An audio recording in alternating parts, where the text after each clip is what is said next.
আসসালামু আলাইকুম, আশা করি তোমরা সবাই ভালো আছো। আজকে আমাদের অধ্যায় হলো ত্রিকোণমিতিক অনুপাত 9.2 নবম দশম শ্রেণীর। গত ক্লাসগুলোতে আমি 9.1-এর প্রায় মোস্ট ইম্পর্টেন্ট অঙ্কগুলো শেষ করাইছিলাম। আজকে 9.2-এর অঙ্কগুলো শেষ করাবো। এই জায়গায় তোমাদের ত্রিকোণমিতির যে অনুপাতের যে মানগুলো আছে, অর্থাৎ sine 30 degree, 45 degree, 60 degree, 90 degree, এই সবগুলো মুখস্থ করে নেবা বইয়ের চার্ট থেকে, ঠিক আছে? তো আবারও কিছু কিছু ক্যালকুলেটর পাওয়া যায় যেগুলো তোমার হুবহু মান পাওয়া যায়, যেমন ক্যাসিওর মধ্যে দেখবা যে এসডি লেখা আছে, ওই রিলেটেড ক্যালকুলেটরগুলো কিনে নিলে তাহলে তোমার এই মানগুলো মুখস্থ না করলেও চলবে। কিন্তু মুখস্থ করলে সুবিধা কি, তুমি মনে করো যে কোনো জায়গায় ক্যালকুলেটর তো নিয়ে নাও যেতে পারো, সেখানে তোমার এটা কাজে দিবে যে আসলে এটা এইভাবে করা উচিত, এইভাবে এটা শিখছিলাম, অথবা করতে করতে তোমার একসময় এটা মুখস্থ হয়ে যাবে। তো মুখস্থ করে নিলে আমি মনে করি যে একটু বেটার। আচ্ছা দেখো, আজকে আমাদের আলোচনা ত্রিকোণমিতিক অনুপাত 9.2-এর আমরা মান নির্ণয় করব। প্রথম 8 নম্বর সহজ অঙ্ক দিয়ে শুরু করি। 8 কি দেওয়া আছে? 1 মাইনাস cot স্কয়ার 60 ডিগ্রি, একটা 1 প্লাস cot স্কয়ার 60 ডিগ্রি। এখানে দেখো কি করতে পারি, এখানে cot 60 ডিগ্রি মান কত? আমরা জানি cot 60 ডিগ্রি মান হলো 1/√3, ঠিক আছে? cot 60 ডিগ্রি মান 1/√3। তাহলে লিখি 1 মাইনাস cot 60 ডিগ্রি মান হলো 1/√3, উপরে আছে স্কয়ার, 1 প্লাস 1/√3 উপরে স্কয়ার।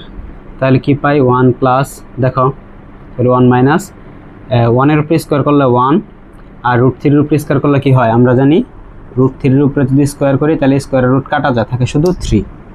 তাহলে এখানে থাকলো শুধু 3, এখানে 1 প্লাস উপরে 1, একইভাবে দেখো যদি √3-এর উপরে স্কোয়ার করি তাহলে হয় শুধু 3। এখন দেখো একটা ভগ্নাংশ আছে, ভগ্নাংশ এখানে কি আছে? মাইনাস, আর এখানে প্লাস। তাহলে আগে এই জায়গায় লসাগু করে সমাধান করব, তারপরে এই জায়গায় লসাগু করে সমাধান করব। তাহলে প্রথমে উপরে এটা সমাধান করি। দেখো নিচে কি আছে? √3, তাহলে √3 হলো লসাগু। তাহলে √3 দিয়ে আমরা √3-কে যদি 1 দিয়ে গুণ করি তাহলে কি হবে? 3 আছে, 3 দিয়ে লসাগু, 3-কে যদি 1 দিয়ে গুণ করি তাহলে 3 মাইনাস 3 কাটা, অর্থাৎ যে লসাগু পাই এই লসাগুকে নিচের সংখ্যা দিয়ে প্রথম কি করব? ভাগ করব। লসাগুকে প্রথম নিচের সংখ্যা দিয়ে ভাগ করব, যে রেজাল্ট হবে ওটা দিয়ে উপরে গুণ করব। তাহলে দেখো 3-কে 3 দিয়ে যদি ভাগ করি তাহলে 1 হয়, 1 দিয়ে 1 দিয়ে গুণ করলে 1। একইভাবে এখানে 3 লসাগু, তাহলে এখান থেকে কিছু নাই, তাহলে 3-কে যদি 1 দিয়ে গুণ করি, 3-একে 3, তারপরে প্লাস এখানে 3-কে 3 দিয়ে ভাগ করলে হয় 1, 1 দিয়ে 1 দিয়ে গুণ করলে 1। এখন দেখো কি করতে পারি, তাহলে উপরে কি আছে? উপরে 3-এর থেকে যদি 1 বাদে তাহলে হয় 2, আর নিচে হলো 3। আর এখানে দেখো 3 আর 1 কত?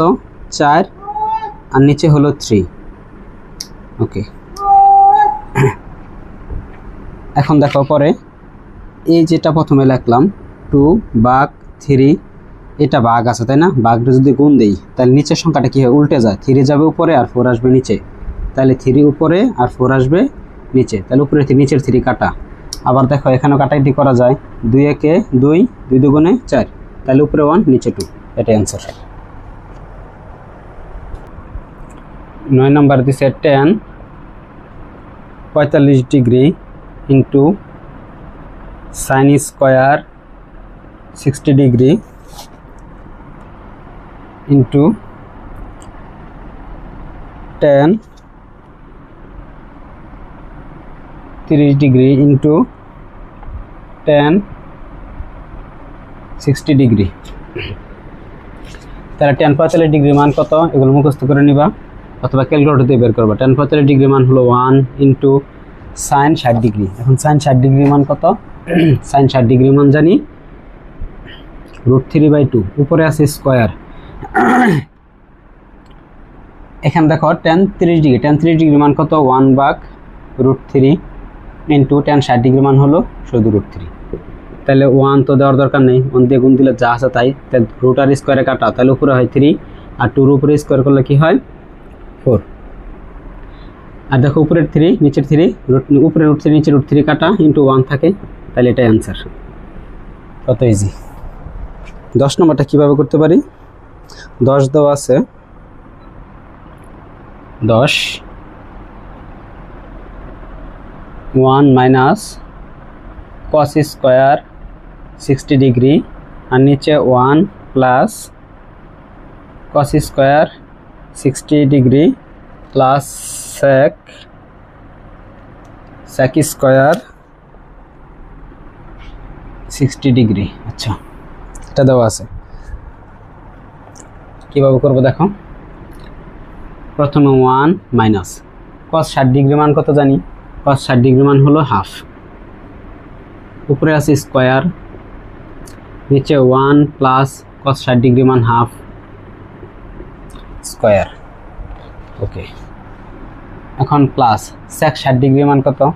আচ্ছা, cos 60 ডিগ্রি মান যদি হাফ হয়, sec কি cos এর বিপরীত, তাহলে কত হবে, শুধু 2 স্কয়ার। তাহলে 1 মাইনাস, এখন দেখো 1 এর উপর স্কয়ার করলে 1, কিন্তু 2 এর উপর স্কয়ার করলে 4, একইভাবে 1 এখানে নিচে হলো 4 প্লাস 2 এর উপর স্কয়ার করলে 4। এখন কি করতে পারি, একইভাবে দেখো এখানে যেহেতু ভগ্নাংশ দেওয়া আছে, তাই না, তাহলে লসাগু নিব প্রথমে 4, লসাগু নিলাম, তাহলে 4 কে 1 দিয়ে গুণ করলে 4 মাইনাস এই 4 কাটা থাকে শুধু 1, নিচে আবার সরি এখানে প্লাস, এখানে কি করলাম 4 নিলাম, তাহলে 4, তারপর দেখো প্লাস 4 কাটা থাকে শুধু 1 প্লাস 4। এখন একটা জিনিস দেখো, শর্টকাট শিখিয়ে দিই, এটা একটা মূল ভগ্নাংশ, এই মূল ভগ্নাংশের এখানে কি আছে, এখানে আর একটা ভগ্নাংশ, এখানে একটা ভগ্নাংশ, তাহলে এই সংখ্যাটা কি আছে উপরে আর এই সংখ্যাটা আছে নিচে, এটা উপরে এটা নিচে, তাহলে নিচের গুলো মিলছে না, এটা উপরে এটা নিচে, এটা উপরে এটা নিচে, তাহলে নিচের কিন্তু দেখো লসাগু সেম, তাহলে এই 4 আর এই 4 কাটা, তাহলে উপরে কি থাকে 4 থেকে 1 গেলে 3 আর নিচে 4 এর 1 কত হয় 5 প্লাস 4। দেখো এখন কি করতে পারি, এখানে লসাগু হইতেছে, নিচে মনে কি আছে 1, দরকার নেই, তাহলে নিচে 5 হলো লসাগু, তাহলে 5 কাটা থাকে শুধু 3 প্লাস, এখন দেখো 4 5 20, তাহলে কত হয় 20 আর 3 23 আর নিচে হলো 5। এটাই অ্যান্সার। আশা করি তোমরা সবাই বুঝতে পারছো অঙ্কটা। এবং দেখো পরবর্তী অঙ্কটা করি, এই অঙ্কগুলো খুব ছোট এবং একদিনে শেষ করাই দিই।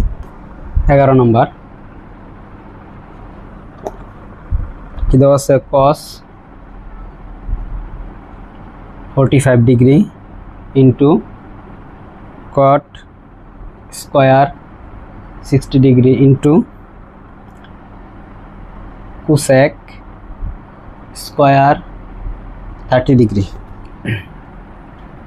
তাহলে cos 45 ডিগ্রি মান জানি 1/√2 ইন্টু cot 60 ডিগ্রি মান জানি কত 1/√3 স্কয়ার ইন্টু cosec 30 ডিগ্রি।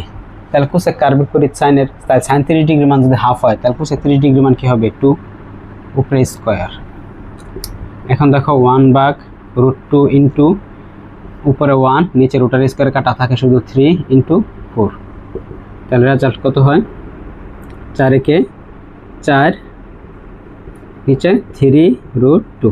তুমি চাইলে আরও ভাঙাইতে পারো, এখানে কীভাবে 4 কে যদি ভাঙাইতে চাই, দেখো রুটকে যদি আমরা ভ্যানিশ করতে চাই তাহলে দেখো আমরা 4 সমান কি জানি, 4 হলো 2 ইন্টু 2। এখন আমরা জানি একটা 2 মানে হইতেছে 2টা √2, তাহলে একটা 2 মানে হলো কি 2টা √2, অর্থাৎ 2টা √2 যদি গুণ করি তাহলে কি হয় একটা 2 হয়, রুটের স্কয়ার কাটা যায়। তাহলে কীভাবে লিখতে পারি 2 ইন্টু √2 ইন্টু √2, নিচে হলো 3√2, তাহলে একটা √2 কাটা, তাহলে উপরে হলো 2√2 নিচে হলো 3। আশা করি অঙ্কগুলো বুঝতে পারছো এবং পরবর্তী অঙ্কগুলো খুব ইন্টারেস্টিং এবং এগুলো আমরা সমাধান করব খুব শীঘ্রই। ভিডিওটা খুব বেশি বড় হয়ে যাচ্ছে, যারা আমার চ্যানেলটা সাবস্ক্রাইব করে নাই সাবস্ক্রাইব করে দিবা এবং পাশে থেকো, ইনশাল্লাহ পরবর্তী অধ্যায়গুলো আমি সমাধান করার চেষ্টা করব। আসসালামু আলাইকুম।